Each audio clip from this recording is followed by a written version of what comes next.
स्वागत है आपका इस चैनल पर। प्रस्तुत है आज का शिव पुराण का भाग 3। इसमें अब आप 2 कथाएं सुनेंगे। पहली है कल्याण प्राप्ति का उत्तम साधन शिव पुराण और दूसरी है ज्योतिर्लिंग का प्राकट्य कैसे हुआ, ये हम इस भाग में जानेंगे। तो बने रहें चैनल के साथ। तो शुरू करते हैं आज की कथा। कल्याण प्राप्ति का उत्तम साधन शिव पुराण। सबसे उत्तम जो शिव पुराण है वह वेदांत का सार सर्वस्व है तथा वक्ता और श्रोता का समस्त पापों से उद्धार करने वाला है। वह परलोक में परमार्थ वस्तु को देने वाला है। कली की कल्मश राशि का वह विनाशक है। उसमें भगवान शिव के उत्तम यश का वर्णन है। ये ब्रह्मांडों धर्म, अर्थ, काम और मोक्ष, इन चारों पुरुषार्थों को देने वाले उस पुराण का प्रभाव विस्तार को प्राप्त हो रहा है। हे प्रियवरों, उस सर्वोत्तम शिव पुराण के अध्ययन एवं श्रवण मात्र से वे कलयुग के पापासक्त जीव श्रेष्ठतम गति को प्राप्त हो सकेंगे।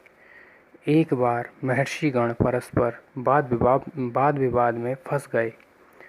तब वे सब के सब अपनी शंका के समाधान के लिए सृष्टिकर्ता ब्रह्मा जी के पास गए। मुनिगणों ने कहा, हे भगवान, परम सत्य क्या है और उसका परम साधन क्या है तथा उसका साधक कैसा होता है। ब्रह्मा जी कहते हैं, शिव पद की प्राप्ति ही साध्य है, उनकी सेवा ही साधन है तथा उनके प्रसाद से जो नित्य नैमित्तिक आदि फलों के प्रति निःस्पृह होता है वही साधक है। भगवान शंकर का श्रवण, कीर्तन और मनन ये तीनों महत्तर साधन कहे गए हैं। ये तीनों ही वेद समस्त हैं।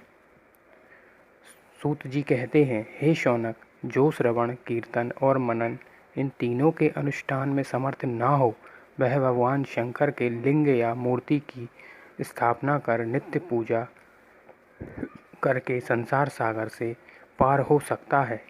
ऋषिगणों के यह पूछने पर कि मूर्ति में ही सर्वत्र देवताओं की पूजा होती है, परंतु भगवान शिव की पूजा सब जगह मूर्ति में और लिंग में क्यों की जाती है।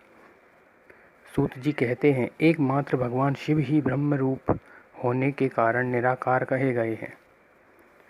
रूपवान होने के कारण साकार भी हैं। निराकार होने के कारण ही उनकी पूजा का आधारभूत लिंग भी निराकार ही प्राप्त हुआ है, अर्थात शिवलिंग शिव के निराकार रूप का प्रतीक है। ज्योतिर्लिंग का प्राकट्य। अब हम जानते हैं ज्योतिर्लिंग का प्राकट्य कैसे हुआ। एक समय शेषशायी भगवान विष्णु अपनी पराशक्ति तथा पार्षदों से घिरे हुए शयन कर रहे थे। उसी समय ब्रह्म वेत्ताओं में श्रेष्ठ ब्रह्मा जी वहां पधारे तथा विष्णु से वार्ता करते हुए वाद विवाद करने लगे। वाद विवाद इतना बढ़ गया कि उसने भयंकर युद्ध का रूप धारण कर लिया। उस भयंकर युद्ध को देखकर देवतागण भयभीत होकर भगवान शंकर के पास कैलाश पहुँचे और उन्हें उससे अवगत कराया। निराकार भगवान शंकर इस भयंकर युद्ध को देखकर एक विशाल अग्नि स्तंभ के रूप में उन दोनों के बीच में प्रकट हो गए। इस अद्भुत स्तंभ को देखकर ब्रह्मा, विष्णु तथा अन्य सभी लोग आश्चर्यचकित हो गए। ब्रह्मा विष्णु दोनों ने इसकी ऊंचाई तथा जड़ की सीमा देखने का विचार किया। विष्णु शूकर का रूप धारण कर इसकी जड़ की खोज में नीचे की ओर चले गए। इसी प्रकार ब्रह्मा भी हंस का रूप धारण कर अंत खोजने के लिए ऊपर की ओर चले गए। पाताल लोक को खोदकर बहुत दूर तक जाने पर भी विष्णु को उस अग्नि स्तंभ का आधार नहीं मिला। वे थक हार कर रणभूमि में वापस आ गए। दूसरी ओर ब्रह्मा ने आकाश मार्ग से जाते हुए मार्ग में एक अद्भुत केतकी केवड़े के पुष्प को गिरते हुए देखा।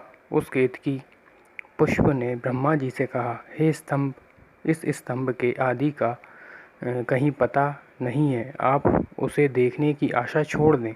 ब्रह्मा जी ने केतकी पुष्प से निवेदन किया कि तुम मेरे साथ चलकर विष्णु के समक्ष यह कह देना कि ब्रह्मा जी ने इस स्तंभ का अंत देख लिया है, मैं इसका साक्षी हूँ। आपातकाल में मिथ्या भाषण का दोष नहीं है। केतकी ने वैसा ही किया।